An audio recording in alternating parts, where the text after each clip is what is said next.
வணக்கம் உறவுகளை, நாம் 3 ஏரை கொண்டு வந்தோம். ஒரு பேழை மீன், ஒரு கிருகப்பான் மீன், ஒரு பத்தான் மீன் கொண்டு வந்தோம். அதில் கிருகப்பான் மீனில் தான் இப்போது ஒரு கனவை தான் பிடிச்சி வருது. ஒன்று இழுத்துட்ருக்கு. நாம் மெதுவாக அவரை பக்கத்தில் கொண்டு வந்து தூக்கிடலாம், முயற்சி பண்ணலாம். ரொம்ப இழுக்குதாரு, இழுத்துட்டு போயிட்டுருக்கு. பார்ப்போம், நாம் அவரை பிடிக்க முடியுமான்னு பார்ப்போம், ட்ரை பண்ணுவோம். கல்லுக்கு பக்கத்தில் வந்துருச்சா, அவர் ரொம்ப வேகமாக இழுக்குதாரு. அங்கே நம்ம மெதுவாக அவரை கொண்டு வந்துடலாம். மெதுவாக தான் கொண்டு வர முடியும், இல்லாட்டி விட்டுட்டு போயிடுவார்.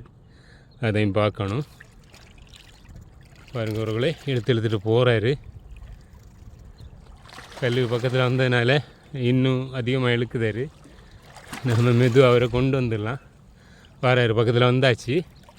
பெரிய கணவாய் தான், ரொம்ப பெரிய கணவாய். பாருங்கள் உறவுகளே, அருமையாக பக்கத்தில் வந்துருச்சு. நாம் அவரை கச்சால வச்சு கோரி எடுத்துடலாம். செம்ம பெருசு பாருங்கள், வந்து நிற்காரு. நம்ம கோரிட்டோம் கச்சாலில். பாருங்க உறவுகளே, அருமையாக கோரிட்டோம். ரொம்ப பெரிய கணவாய். பாருங்க உறவுகளே, அருமையாக நாம் ஜெயிச்சிட்டோம். கிருகப்பான் மீன் அவரை விட்டுட்டார். ஓகே உறவுகளே, பாய்.